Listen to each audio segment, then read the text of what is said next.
morning.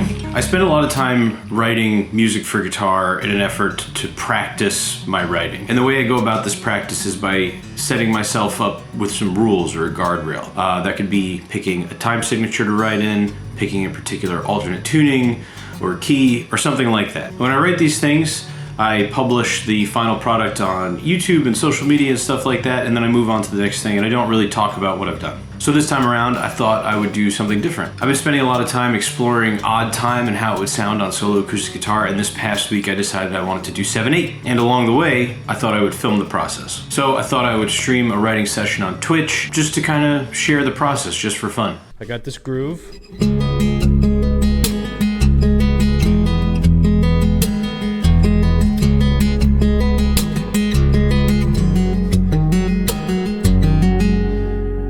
That's kind of like, that's my foundation for everything that I'm going to do today. I've got the 7/8 groove that's kind of broken up into two subdivisions, 4/8 notes on the front, 3/8 notes on the back. So you're feeling like 1, 2, 3, 4, 1, 2, 3, 1, 2, 3, 4, 1, 2, 3. So I've got 2 bars here, right? I got my first 2 bars laid out. And we got a little chord change happening in bar 3. Let me do that for 2 bars too. So I can just copy and paste this actually. I'm gonna replace this 3 over here with a thumb slap. Okie dokie. And then we go back to another 2 bars of C sharp minor. So we can copy and paste those. And then finally we wrap up this idea with 2 bars F sharp minor, basically. All right, 2 bars of this, and then this whole section kind of repeats. When I write these things, that sort of informs how I'm gonna write the rest of it. And really my goal is to come up with, like, I'm gonna say around 50 seconds worth of music. So I want to put a sort of a melodic idea on top of this groove. Right, that's around that C sharp minor chord.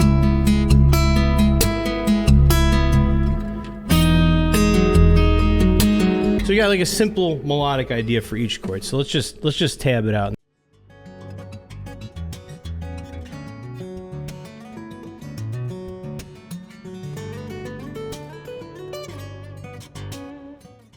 So here's what we got for our melodic portion.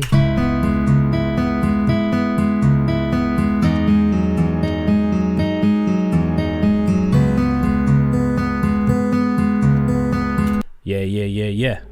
And then for our last chord here. Okay. So we're just gonna kind of riff on that last chord. We're not actually really playing any melody there. And then in our last bar that links our sections together, I actually have a little connecting piece at the end of bar 16 here. That'll bring us back to our C sharp minor chord. So I'm gonna go bop, bop, bop. No hammer on there. 3, boom. Gets us right back into that theme again. So we can kind of copy and, I'm gonna copy and paste our verse back, and then the second time around, I'm gonna start making some changes. So here's what I was kind of thinking for our second pass at the verse.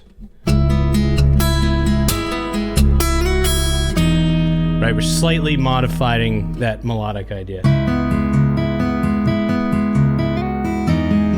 Yeah, just enhancing that melodic idea a little bit. So I'm thinking 2 passes at this verse is probably enough, and then we can start building another section of this short tune.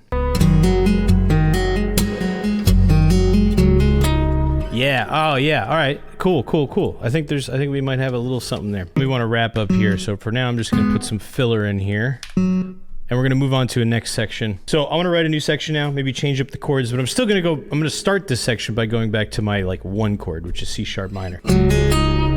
So I had this kind of riffy idea earlier, something that sounded like this.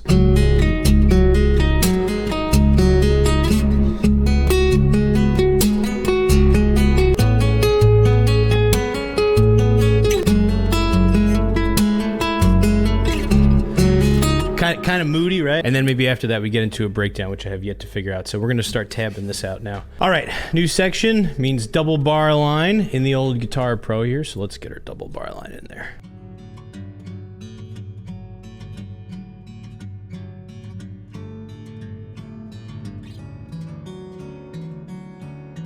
All right, so we have another 8 bars here. And I like to give each section that I write kind of 2 passes, so I think we're gonna do that. So I'm gonna copy paste this section again, give it another 8 bars.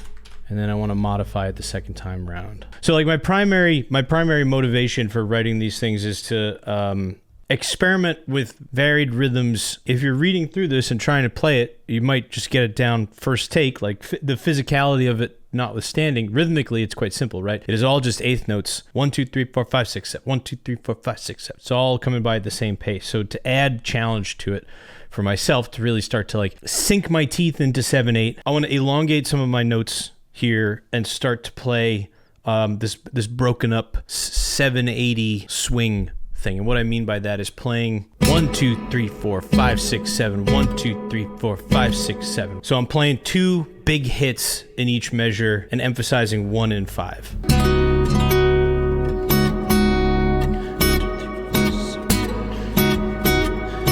Oh, that's kind of sick. All right.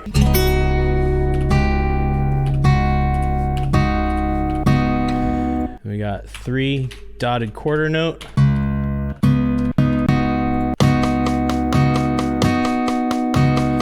Yeah, gets swingy, starts to get really swingy.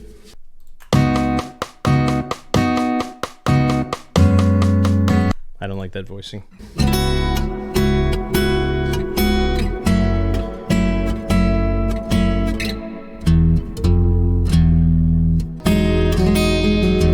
It's a good one. Get down with that.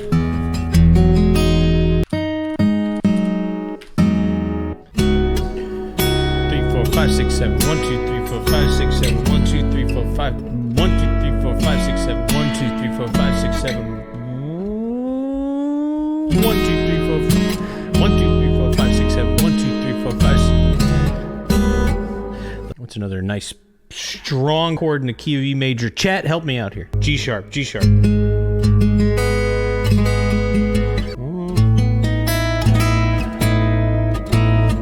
Let's try this one. You know, chat, I gotta be honest with you, I think that kind of concludes this writing session here. That's how my writing session works. I sit down with Guitar Pro and 1 bar of idea, and then I try to expand that into like 3 sections to really explore an idea, in this case, 7/8, and that's the deal.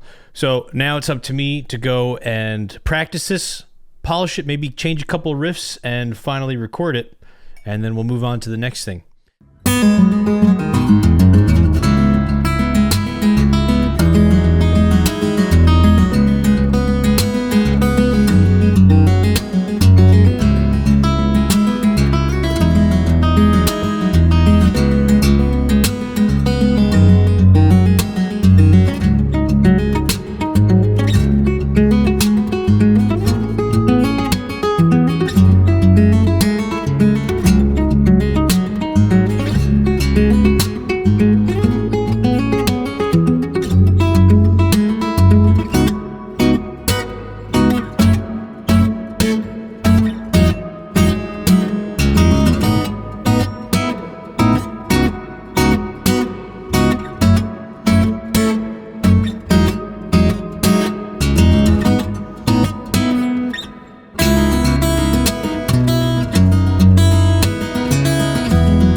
I hope you guys enjoyed this video, and if you're interested to see the actual writing streams, they happen on twitch.tv/TomInBoston, where I also stream regularly 3 mornings a week. And if you'd like to learn that 7/8 groove and grab the tab, it's available on my Patreon along with a slow playthrough, alongside a ton of other stuff that I've been posting since last year, with a lot more to come. Thank you for watching, and I'll see you for the next one.